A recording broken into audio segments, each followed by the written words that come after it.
ProWrestlingSheet.com.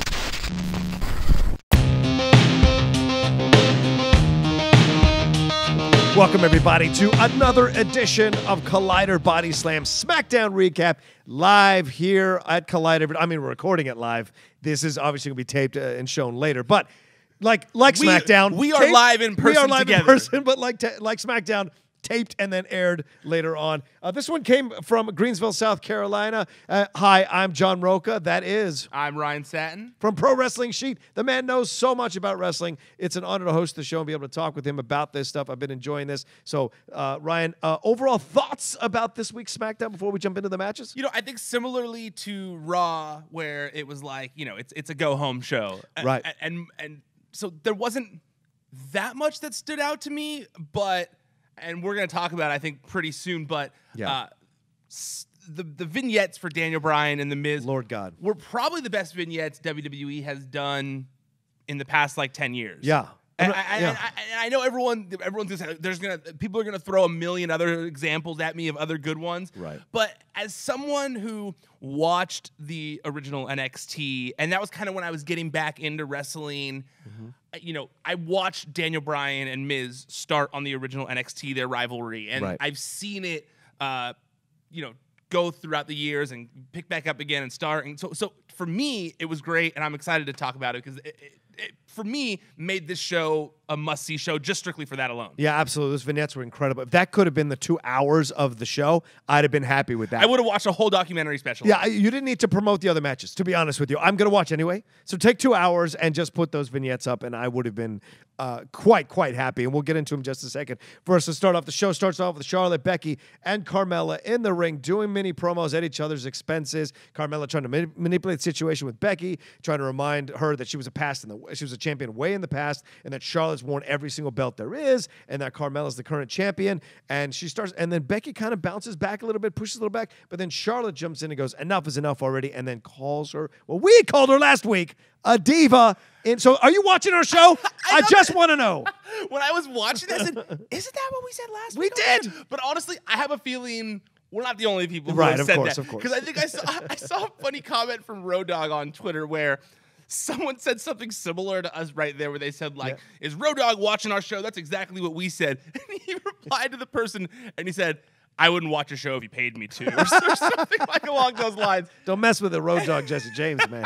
He don't play. No, he definitely doesn't play. Yeah, he's definitely willing to get in there and get dirty on Twitter and you know, defend himself. That's what I like about him. Yeah, me too. I love it. He's one of the few who's on the creative team that's willing to defend the creative decisions on there, and you got to give him respect for that. Yeah. I mean, he and I don't always get along. We get along. He and I don't always agree on everything. Yeah. But we always get along. So I love kind of going back and forth with him on Twitter, and that made me laugh. But yes, you know, it was a good point that was made when she said that. You know, as we discussed last week, you know, I did think that not enough was done to continue the foreshadowing of one of them turning this time. I felt like they've been going so hard on that the past few weeks, of kind of like setting up, especially last week as we discussed in detail. But, you know, so I expected them to kind of do it a little more this week. And I know they had that brief moment backstage that kind of, you know, they kind of did a little bit, but I don't know. I would have liked to have seen something in the tag match. Like I would have liked to have seen Becky refuse to tag Charlotte at the end or something along those lines. Well, I feel like that did happen because Becky took over the last 10 minutes of the match or right around that time and like got the victory. And it was her way of pushing back at Charlotte, tagging herself in last week and winning the tag team match. Okay, yeah, I guess fair enough. Yeah, it's that was subtle. It was subtle, It was subtle. It was subtle. So that when you had the backstage segment and between them afterwards, that she said, "May the best woman win." Becky was like, "She will," and then walked off. And so it was like, "Oh, okay, interesting." So the groundwork's being laid there. Okay, so here's something I've been wondering for the past week since we discussed this. Since we discussed this on the Smackdown recap last week. I hadn't factored all this into my thought process, but if they're in Brooklyn, yes, it's gonna be really hard to turn Becky heel. Yes. Do you think that they should do it there? Because they're gonna cheer. I worry they'll cheer for her. Yeah, but I think that's why you do it, because Becky is not an actual heel. And so if she's turning heel because she wants a championship, that's the perfect place to turn her heel, because Brooklynites will understand that vibe and that desire. And so, yeah, they may cheer for her in that space, but when she goes to Raw or the subsequent, SmackDown in the subsequent shows, she will get booed by the crowds accordingly, depending on how it all plays out. Don't you think she has to do something real dastardly though? Like I think she will. I feel like they don't want that gray area with Becky. Yeah, and it may be Ryan that they drag it out over a few weeks. Like she may slide in after Charlotte does a pin, or Charlotte does a finishing move on Carmella, and she may put her finishing move on Charlotte behind her back, and then slide in and take that pin and take the victory. And so you build this dissension between them. And so this idea that they're not Sasha and Bayley comes back to bite them in the ass with what she said. So it's that kind of thing can play out in a certain way. You can drag it out over a few weeks. They might go that route. Yeah, the other route is what you just said. It has to be something pretty extreme that Becky does because she's so beloved right now to have her go that route,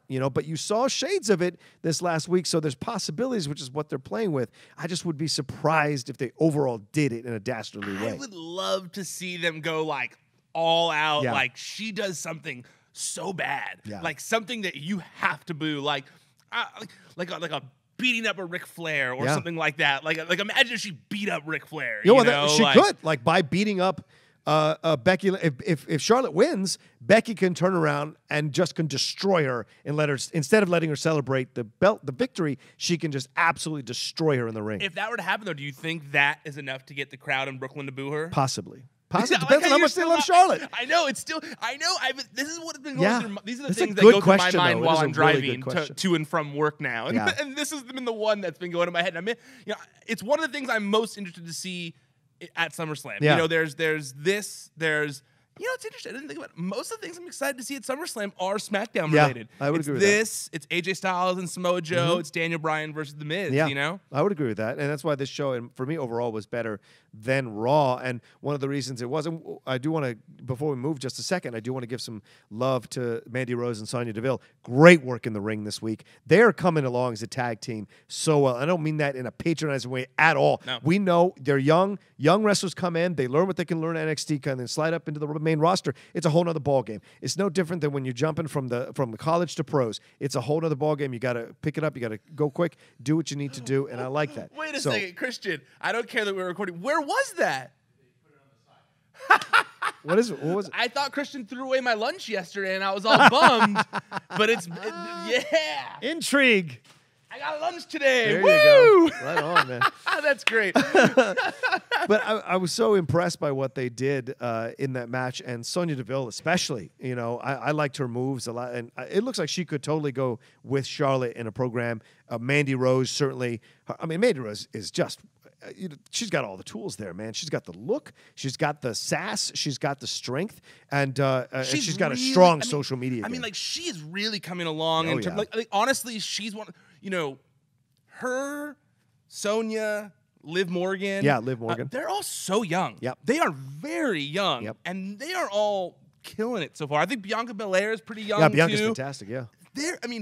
The women's division in WWE is already so strong. But when you look at the future of the women's WWE division, it's even stronger. Yep. Mandy, Sonya, Liv, Bianca, Dakota Kai, all these, they're going to be really big deals. Yeah. They're gonna be the future of WWE's women's division. Yeah. And man, I look forward to it because these girls, the women, have already progressed so far in such a short amount of time. Mandy and Sonya were on Tough Enough. Yeah. Yeah. Honestly, when you look at those two and Velveteen Dream, you go like, man, Performance Center can really help someone, develop the skills they need to be a superstar. Yeah, absolutely. And someone who was doing that for back in 2010 is Daniel Bryan with the NXT stuff and the vignettes that started right after this. They showed the first vignette, Daniel Bryan and The Miz, as Ryan alluded to earlier. This was the standout stuff of the night, and it was incredible. This first one, sometimes you need a little trip down memory. Like, you forget how long they've been fighting. And Miz saying it's been 8 years, and you forget, like, The Miz was on Real World because he's such a wrestler now that you forget that what his origins were a little bit. And he did his stuff on Tough Enough. Him and Daniel Bryan having their issues. Nice little story. 0-10. Then he wins his first match, and it's against The Miz and all that entails. And then we get the second one that was all about from Daniel Bryan's point of view and everything that was happening there. And then you get the third one that leads up into SummerSlam. So Did you like? Tell me what your overall feeling were about these vignettes. Overall, I completely agree with you. I think that for people who've watched it like myself and like you've seen that whole storyline for the past 10 years or whatever, 8 years. Yeah. It was nice to kind of get a refresher course for those who didn't see the old NXT, who are younger viewers who didn't necessarily know that background. I thought it was great. Also, WWE does a great job of mixing reality and fiction when they want to, and I thought they did a great job of having the perspective of Daniel Bryan and The Miz talking about how they felt at the time. Yeah. Because there hasn't really, as much as those two have crossed paths, there hasn't been like that I can think of like a documentary or anything like that where you have to hear their perspectives on all those things. And, hearing Miz, even though it was in character, hearing Miz talk about being Daniel's pro and being his mentor and hearing his mindset of how his character reasoned with himself, his motivation in his head for why he did the things he did back in 2010 and how he still believes it. Yeah. Like even at the end when he said something along the lines of like, I am Daniel Bryan's pro. Yeah. Like he said something, I forget his exact wording, but it was like, man, like I love that the character of The Miz has never let go of that. And another thing that I loved in this is, there's a direction that WWE, there's a directive that happens in all WWE interviews. Yeah. And that's usually don't look at the camera. Right. It's don't look directly into the camera. Don't cut the promos wrestling style where you're looking right in the camera and you're saying, I'm coming to Cincinnati or whatever. They don't hot do that. times. They put hot times. Yeah, you don't. On Dusty Rhodes. Yeah, you don't do that looking into the camera. You kind of like look to the side like you're talking to an interviewer. Yeah. And I loved when it switched in this vignette and they were doing the thing where they looked to the side and then Daniel started looking into the camera and he was like, do you think that I came back to make celebrity friends and get a big house? No, I came back because I want to wrestle, because I love wrestling. Yeah. I couldn't think of what to do. I couldn't live life knowing that I can't wrestle. I got goosebumps. Yeah. When he said that, that's truth. I literally got goosebumps. It was truth. It was you mentioned hard times. Yeah. And it was so similar that, the reason everyone loved the hard times thing is because it resonated with people. It resonates with actually happening in the country. Actually happening, and hearing, you saw Daniel Bryan struggle, and you knew the whole time that he couldn't wrestle how much it pained him. He did multiple interviews about it. The struggles that Daniel Bryan faced. How much he loved wrestling. Yeah. And to hear him kind of like looking at the camera and say that, you're like, whoa, that is powerful stuff. Well, the great promos always have a air of reality to them, at least enough reality that you can attach that person and you strip away the fact you're watching a character and you watch the person doing the promo, and those are the ones that sell the most. Flair for all that's actually Flair. Now, when you watch that 30 for 30 doc they did him, it really turned my whole mind around about Flair, that you don't know what he's telling is the truth or isn't the truth. And even Triple H, one of his best friends, was like, yeah, we never know with Rick what the truth is. He's like, wow. So when he's doing these promos, he actually believes the shit he's saying, and he actually was living the high life and limousine riding, jet flying, all of that. He actually was literally doing that, paying for his own robes, like $25,000 for the robes. Yep. So you saw those are the realities. Stone Cold, that's actually Steve Austin, right? You see him in a broken ranch doing all this stuff. Those are the things. It's the same thing with Daniel Bryan. That's really him. Wrestling is in his blood, man. It's in his blood. The Rock, that cocky, trash-talking guy, that's the guy on the football field. So that's what you get, and that's the best version of The Rock. So that always works for me. And Miz is a cocky asshole. I was just going to say. Totally works. I was just going to say, not only did we, I think that's why this works so well, is not only did we get to see the true Daniel Bryan, but to hear about Miz's mindset when he did the Talking Smack promo. Same exact thing. Where he was just like, where he was talking about his mindset, and you go like, man, that makes sense. Yeah. Like his reasoning in his own head for that makes perfect sense. I saw something on Reddit. I haven't read the book, but there was I forget the name of the book, but there's a recent book that WWE put out. Okay. And it has like insight from some of the wrestlers on things that they were involved in or whatever. And Miz talks about that promo in it, and they have quotes from Miz, and he said, and the book might be a little bit kayfabe, I'm not sure. Okay. But it does kind of, he does say in the thing that, none of that was scripted. Yeah. That's that Talking Smack promo was not scripted. No. That, he did go Daniel Bryan before and kind of say like, hey, I'm frustrated about a few things. Right. They're giving me a hot mic. can I go in on you? And he was like, yeah, don't hold back. Go in on me. Yeah. But still, you know that there was a little bit of like reality there, you know? And so that's why that, you know, I'm glad they brought that back around finally. They've been bringing the Talking Smack promo. And yeah, just in general, like, just this match has so much emotion behind it. Yeah, and the thing is, I will tell people now, a little peek behind the curtain of the Schmodown, the same thing happens sometimes in the Schmodown. Like, it used to be that I used to interfere people's when Christian was building me as a heel, he had me interrupt people's promos after matches to challenge them, to mess with them and stuff. And the fans were getting upset at me because they were like, why is Rocha always, as if I, like, would just walk in and barge in, you know, without anyone knowing, as if no one knew about it. I would just walk in, grab a mic, and yell at people. And they thought I was physically pushing Emma. Like, they thought that was old. Like, none of that had been talked about when everything had been talked about. But the one time that Christian didn't talk was when, after Team Action had lost their shot at lost the title match against Above the Line, Matt Nost and I strutted in because we were going to challenge him for the match, and it was devolving into, like, we were this close to a fist fight between the four of us because we hadn't worked out the promo ahead of time, so we were all improvising and they were upset that they had just lost the way they did,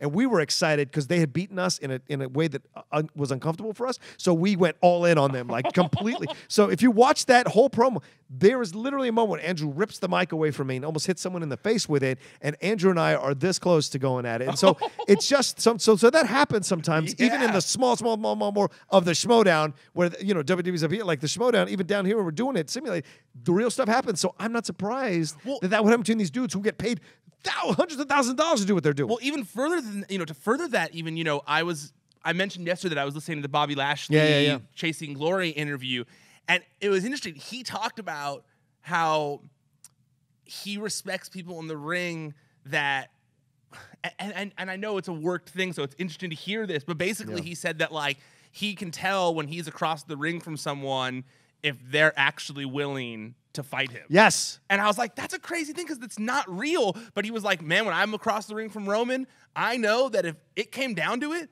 we'd fight. Yeah. And he would fight me. Yeah. And I like that. And he's like, when I fight, you know, when I'm in the ring with other guys, I'll look across the ring at them, and I know that man would never fight me, you know, and then it doesn't do it. And he's like basically saying that that's why him and Roman meshed so well, is because he knew they had that thing where, like, this could be a real fight if we wanted it to, and they can give each other that look to where, like, I know, don't actually fight me because we'll fight. Yeah. But if it happened, we could fight. And I was like, that's a crazy mindset, but it's this business, and I love it. That's right. It's great when you see it. That's right. You know, and Ben Bateman, I have a match coming up with Ben. Me and him, we could, and whenever we look at each other, we know the fight is a possibility when we step in that Rash Schmodown ring. So we got to fight. You're going down, Bateman. You're going down, Bateman. August 24th. I'm taking you out, son. Once and for all. Team Action. Gonna finish him off once and for all. Outlaw in the house. That's right. So where's my hat, damn it? All right. Yeah, let's move on quickly. We got to get through a lot of stuff here. Samoa Joe reads this letter from supposedly AJ's wife about how she was disgusted initially by what Samoa Joe had to say, but in the end, she agreed with him. Did we need this? I feel like the thing's already set. This seemed a bit overkill, didn't it? It did seem a bit overkill, especially because, like, we don't know who Wendy Styles is. Yeah, we don't know. We don't know who Wendy we don't know that's authentic letter. We also know his real name's not his real last name isn't Styles. Isn't Styles? So it sounded kind of funny. Like I know, just suspend your disbelief, but it'd be like, it's true. I don't know. Like, it was just funny to me. It was like, from Wendy Styles. Like, okay, well, I guess that's his. Honestly, I thought it was his kid at first. I had to Google Mrs. Undertaker. She says. From Mrs. Undertaker, exactly. That's like how it felt when he said it. Yeah, when he said it, and I was confused too, because as much as, like, it didn't play that well on TV, especially because AJ was above it. Like, he was acting so above it from saying, like, oh, my wife told me not to care about everything or whatever. But then there was the video they put on their YouTube channel that happened after the show where he's, like, incensed backstage and he's going crazy and everyone's holding him, a bunch of people holding him back, and that to me was 10 times more effective, seeing that AJ had lost control. Right. I thought that should have been how it ended, that he, like, actually, like, no, now you crossed the line, like mentioning my wife. You know, you can mention my kids, but not my wife. So yeah, I liked the thing that wasn't on TV more than what was on TV. Yeah, and I like Samoa's promo with the mini promo with Paige better. Me too. Where he was just like, I'm gonna keep doing. You didn't bring me over to keep me in the cage. You brought me over for my killer instinct. I'm going to keep doing what I want to do when I want to do it. And Paige, for once, sat back a little bit, because Paige always tries to get the best in every interaction. I think she doesn't have to. She's Paige. She's the GM. You don't have to punch down. Do you know what I'm saying? Yep, sometimes you have to look like a little bit like you're not the I don't know, you're not the best person in the exchange. Sometimes like Kurt Angle does. Yeah, Kurt Angle does it all the time. He could do it less because he actually sure. I think he does.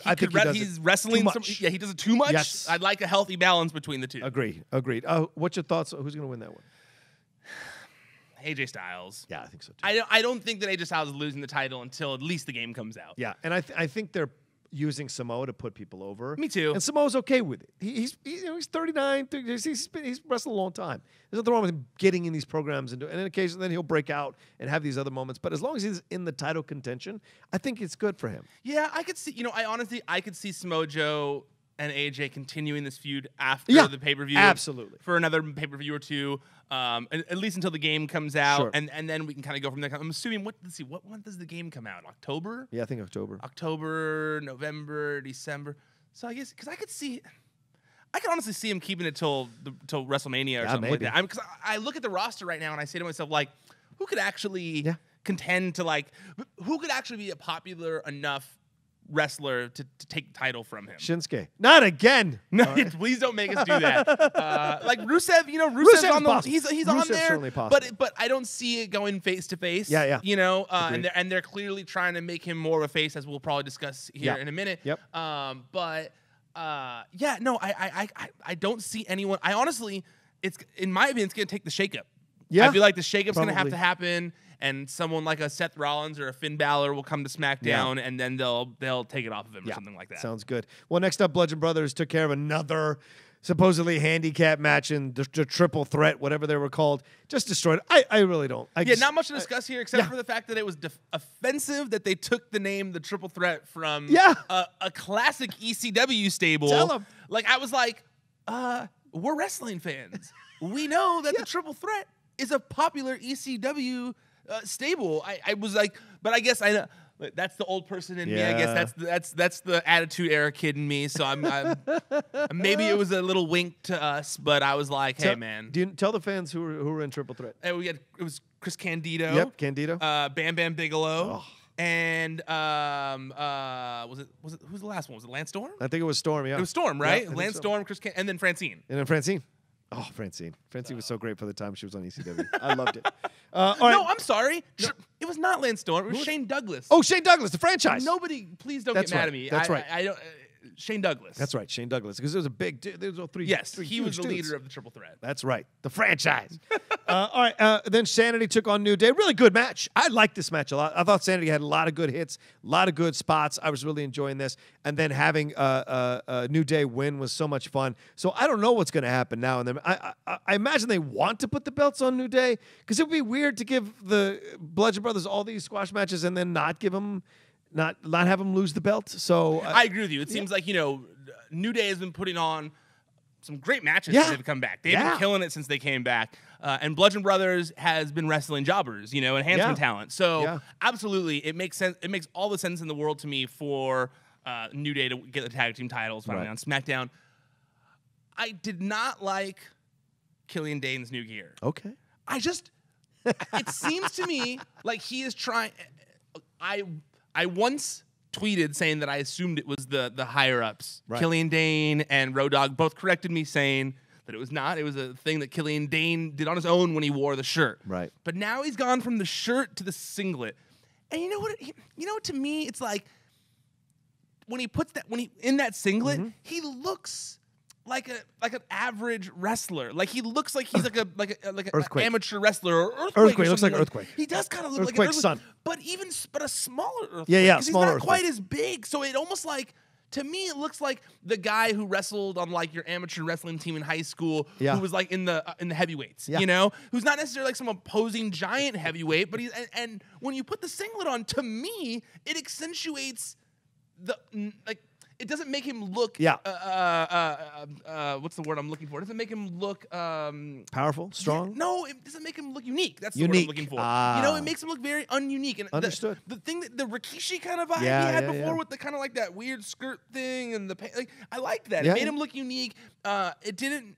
You know, it actually made him look bigger like an earthquake. In the singlet, it kind of tightens it in and makes him look smaller. And I'm someone of the belief where, like, I like there being different looks in wrestling. Like, I don't need every wrestler to be some skinny, buff guy. Absolutely. You know? And so I liked that he was, like, the heavyweight of the group. And I feel like this kind of, like, it kind of changes it a little bit. It doesn't make him look as unique. Well, I don't disagree with that at all.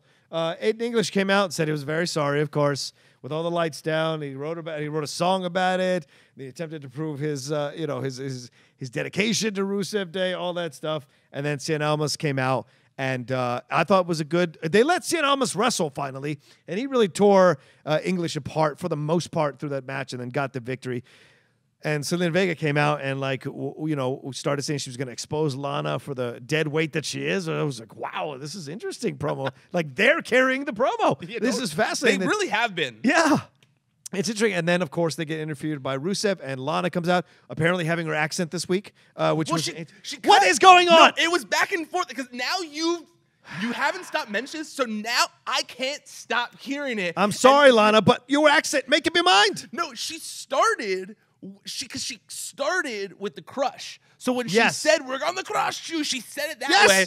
And then she went back in her Valley Girl accent, and it did drive me crazy. But I want her to pick one or the other. Just come on. And I'm sure it's a directive from above, but I would like one or the other. One thing that bummed me out about this whole segment. Yeah, tell me.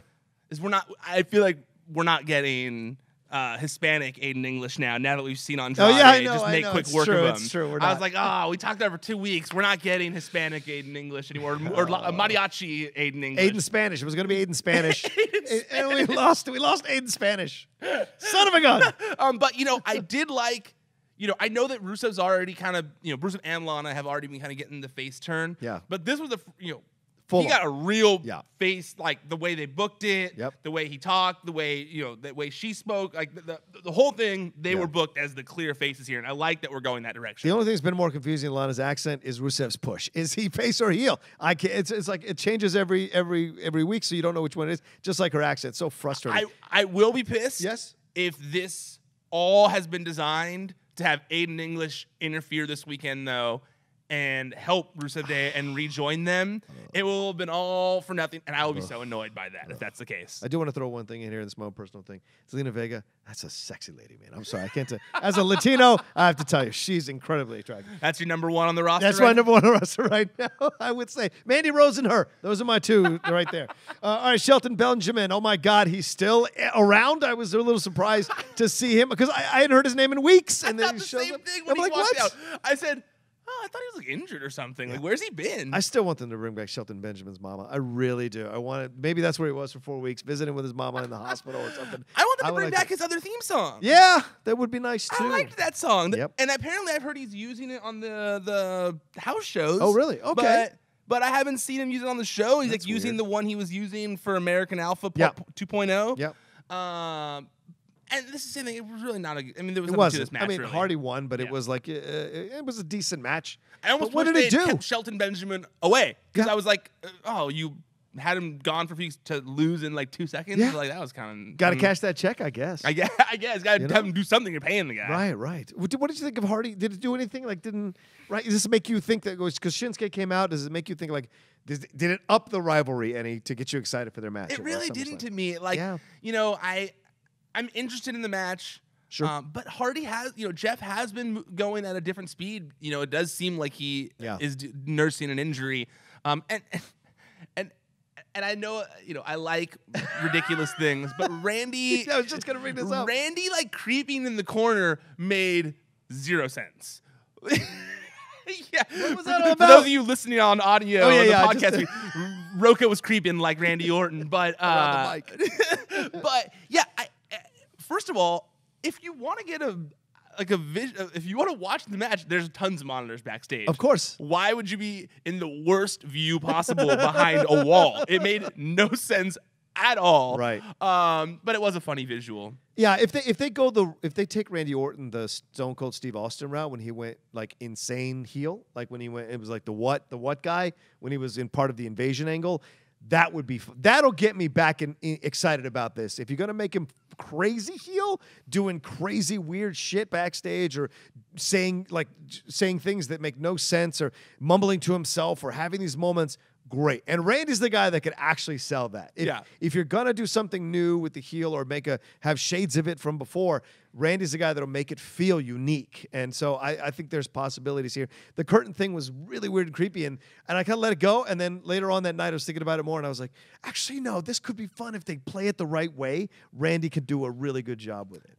I mean, yes, but I fear that it's gonna lead to like it. Remember how like they wouldn't shut up out of nowhere? Oh yeah, you know? yeah. Like I'm worried this becomes a meme, and then WWE finds out it's a meme 6 months from now, right. And then there's just always him creeping in the back corner of every shot, and it becomes his new thing. I don't know. I can't have that. Yeah, this was a good creep for now. Okay, and no more creeping shots behind the curtain. Now you got to do something else. Like you got to do something new and inventive every week. That's weird and different and unique and funny and interesting. And then I think people will start to come around to it. And God forbid he becomes a fan favorite as a heel again. Oh God, don't wish that on us, Rocha. And then he's got the title. And then he'll beat AJ for the title. That is in play. Once they bring Randy back off the bench, the title is always in play for him. I hate you how know right. that. I know I hate how right you are, because I was while saying people who, oh man, I was just in your oh God. Oh God. You know I'm right. What if we get like he will absolutely take it off him at WrestleMania. Absolutely. Oh God. Oh God, you're so right, and I hate it. Listen to that. Oh God, you're right. Like I can see the meeting between like, well, who's popular enough to take it off AJ? Well, Randy's doing good, and he's creepy right now. People are loving the creepiness. Yeah, let's go with strap on him. Put a strap on him. AJ Styles just blinking in the meeting. No, what him? But what do I tell Wendy? Yeah, what do I tell Wendy Styles? Oh, perfect. I can think of no better way to end this recap than that. Overall, you say good. A decent show, but not a great show, but good enough to get us to SummerSlam, yeah, good enough to get me to SummerSlam. Yeah. I am excited for the show this weekend. Because I'm excited for more matches than others. But as a whole, it was better than Raw. Yeah, that's for sure. That's for damn sure. But I want to ask, are you going to do a preview on any of your shows for SummerSlam? You know, these recaps are not what I had really been doing prior. Okay. You guys, I like the previews that you guys are doing. So Rocha and I were going to discuss. Maybe we'll do one this like. Because I had the show on. We could do a preview, or we could do the recap on Monday morning. See, I personally prefer the recap because I think we've already kind of talked about what we're excited for, what we're not excited for. Done and done. So I could see. So then Monday we don't shoot anything. So we can shoot a recap on Monday. So we could shoot a recap on Monday about the pay-per-view. Yeah, put it in the schedule. All right, cool. There you go. A little peek behind the curtains, how these things happen. There it is. Live meeting. That's just right. like that. You just witnessed it. What's it felt like? What did it feel like? All right. Thanks, everybody, for watching and for listening on the podcast channel. Ryan, where can they find you? And please, all the plugs that you need to plug, dude. You can find me. I'm at Ryan Satin on social media. The website is at Wrestling Sheet on Twitter, Facebook, Instagram. If you're listening to the audio of this, go on YouTube. Check out our channel. It's youtube.com/C/Wrestling Sheet. Go subscribe on there. There's new content being uploaded every day. Well, I'm trying to put it up every day. I'm doing more and more content as we speak. I have to edit these, so just give me a break. Some time. I'm doing my best, everyone. I've seen him get frustrated. Give him some time. And then also, if you're watching this, please go check out our podcast feed. There's weekly stuff going on there. There's the recaps that Rocha and I are doing. There's the flagship show, Wrestling Sheet Radio. There's Top 5 with James and Kevin. Yeah.